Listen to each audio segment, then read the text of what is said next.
और भाई लोग क्या हाल चाल है, सब एकदम ठीक ठाक। तो दोस्तों आज हम लोग पढ़ने वाले हैं एक पोएम जिसका नाम है ए लेजेंड ऑफ द नॉर्थलैंड, जिसके पोएट है फिबी कैरी। यार देखो ये ना पोएम कम स्टोरी ज्यादा है क्योंकि ये एक बैलेड है। बैलेड वो होता है ना जिसमें एक बड़े से स्टोरी के छोटे छोटे स्टेंजास को काटा जाता है और फिर एक पोएम टाइप का बनाकर उसके थ्रू उस पूरे स्टोरी को समझाया जाता है। ठीक है, तो ये जो है वो वही है। चलो तो जरा जानते हैं कि ये नॉर्थलैंड क्या है। सबसे पहले यही जानेंगे हम लोग। तो देखो नॉर्थलैंड जो है ना वो हमारे नॉर्थ पोल के आसपास के एरिया को कहा गया है। यानी कि जो हमारा नॉर्थलैंड है उसके आसपास के जो भी एरिया है, जो भी रीजन है, जो भी लैंड है, उसे हम लोग नॉर्थलैंड कहते हैं। और फिर हमारे पोएट साहब बताते हैं ना कि नॉर्थलैंड में ना दिन बहुत छोटी होती है और रात बहुत बड़ी होती है ठंडे के मौसम में, और इतनी बड़ी होती है कि तुम 2 बार सो के उड़ जाओगे फिर भी तुम्हें आईपीएल देखने का मौका मिल जाएगा। समझ रहे हो तुम? चलो और फिर हमारे पोएट साहब बताते हैं कि जो यहाँ के लोग हैं ना हार्नेस करते हैं एक स्विफ्ट रेंडर को, यानी कि एक तेज चलने वाले एनिमल को जो कि स्नो पर आराम से बर्फ पर बहुत ही तेज चलती है, और उसके थ्रू एक गाड़ी बनाते हैं और गाड़ी का आनंद लेते हैं। और यहाँ के जो बच्चे हैं ना भाई वो भालू के बच्चे सब बिल्कुल कम नहीं लगते क्योंकि वो यहाँ पर बहुत ही फनी फरी क्लॉथ पहनते हैं, इसीलिए वो भालू के बच्चे सब बिल्कुल कम नहीं लगता। यार तुम देखोगे तो तुम भी हंस पड़ोगे यार।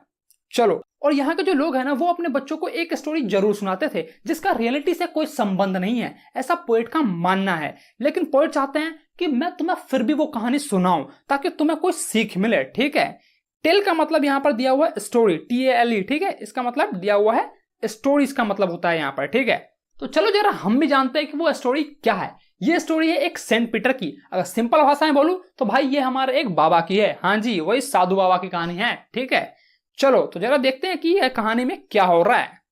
यार अब तुम्हें भी पता है कि बाबा लोग का बस एक ही काम होता है, जाकर जगह जगह प्रवचन बांटना, और सेंट पीटर भी बिल्कुल ऐसा ही करते हैं। वो जगह जगह जाकर अपना प्रवचन बांटते हैं, मॉरल एडवाइसेस देते हैं। प्रीचिंग मतलब यहाँ पर मॉरल एडवाइस देना होता है। ठीक है, यानी कि धार्मिक बातें बताओ, लोगों को लुभाओ, यह होता है प्रीचिंग मतलब। चलो तो यार वो ये सब प्रवचन देते देते एक जगह पे पहुंचते हैं, एक डोर पे पहुंचते हैं, कॉटेज के डोर पे पहुंचते हैं, जहां पर उन्हें ना एक औरत दिखती है जो कि केक बना रही होती है। और बाबा सुबह से भूखे होते हैं, कुछ उन्होंने खाया नहीं होता है, इसलिए उन्हें भूख लग जाता है। और फिर वो औरत से कहते हैं कि क्या तुम मुझे एक केक दोगी? तो वो औरत भाई मना भी नहीं कर सकती थी क्योंकि यार बाबा ने मांगा है और मना कर देंगे तो शराब दे देंगे। तो वो जाती है अपने घर में और एक छोटा सा केक बनाती है। ठीक है, और केक बना जब केक तैयार हो जाता है तो बाबा को देने जाती है तो वो केक उसे बहुत ही बड़ा लगता है। तो वो कहते हैं क्या भाई? फिर वो जाती है और उससे भी छोटा केक बनाती है, और फिर जब देने की बारी आती है तो वो और भी ज्यादा बड़ा लगता है।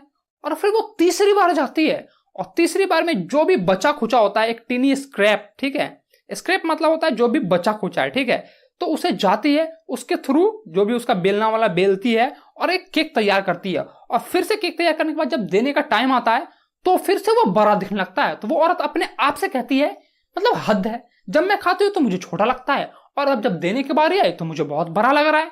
अबे ओ लालची औरत, जब खाते हैं तो सब चीज छोटा ही लगता है कमी है, और जब देने की बारी आती है तो फटके 4 हो जाती है, और वही इसके साथ भी हो रहा है। तो फिर ये सब हरकतें देख के बाबा को बहुत ही गुस्सा आ गया भाई। और बाबा का जब गुस्सा आता है तो तुम्हें भी पता है क्या होता है, उनका हाथ उठ जाता है और उठने के बाद बस जुबान से एक ही चीज निकलती है, क्या? शराब। और फिर हमारे बाबा कहते हैं, ए दुष्ट औरत, तुझे ये मनुष्य जीवन जीने का कोई अधिकार नहीं है, मैं तुझे शराब देता हूं कि तू एक बर्ड बन जाए। और फिर वो औरत एक बर्ड बन जाती है, एक वुड पिकर बन जाती है। और फिर बाबा कहते हैं कि अब तुम्हें पता चलेगा कि कितना मेहनत करना पड़ता है खाने के लिए, और तुम बहुत ही मेहनत करोगे अपने खाना पाने के लिए, लेकिन फिर भी तुम्हें खाने का बहुत ही कम नसीब होगा। और फिर भाई वो जो औरत है वो वुड पिकर में चेंज हो जाती है, वो औरत वुड पिकर में कन्वर्ट हो जाती है, और उसके जितने भी कपड़े थे भाई वो जलकर राख हो जाते हैं एकदम कोयले की तरह में। लेकिन फिर भी यार उसके सर पर एक ताज बच जाता है, मतलब कि अरे कैप बच जाता है उसका। ठीक है, और भाई आज भी जब नॉर्थलैंड के बच्चे उस वुड पिकर को देखते हैं तो वो याद करते हैं कि ये कितनी मेहनत कर रही है अपना खाना खोने के लिए। वुड पिकर मतलब समझ रहे हो ना भाई, वो जो पेड़ पे चोंच मार मार के जो कीड़े वगैरह नहीं खाती है उसे वुड पिकर कहते हैं। ठीक है, और वो वुड पिकर आज भी उतनी ही मेहनत कर रहा है अपना खाना जुटाने के लिए। वो वुड को तोड़ता है, छेद करता है उसके अंदर, और उसमें से फिर वो कीड़े निकाल कर खाती है। और आंटी कैसा लग रहा है अब खाने में? हाँ, और 2 छोटा केक दोगी? चलो यार देखो इस कहानी का रियलिटी से तो कोई संबंध नहीं है, ऐसा पोएट का भी मानना है और ऐसा मेरा भी मानना है, और शायद तुम्हारा भी मानना यही होगा। लेकिन हाँ यार, बाबा से कभी दुश्मनी मत मोलना, पता चला वो भी हाथ उठा दे और बोले तथास्तु। यार बाबा को पैसे देने से और जाकर कहने से कि बाबा आज मेरा एग्जाम अच्छा चला जाएगा ना, ये कहने से अच्छा है कि भाई तू जाके पढ़ ले, समझा। वो कोई काम नहीं देने वाले बाबा तेरे को, समझे। चलो भाई, तो अगर वीडियो अच्छा लगा हो तो वीडियो को लाइक ठोको, चैनल को सब्सक्राइब नहीं किया तो क्या कर रहे हो भाई लोग अभी तक, चैनल तो सब्सक्राइब कर लो अपने भाई का।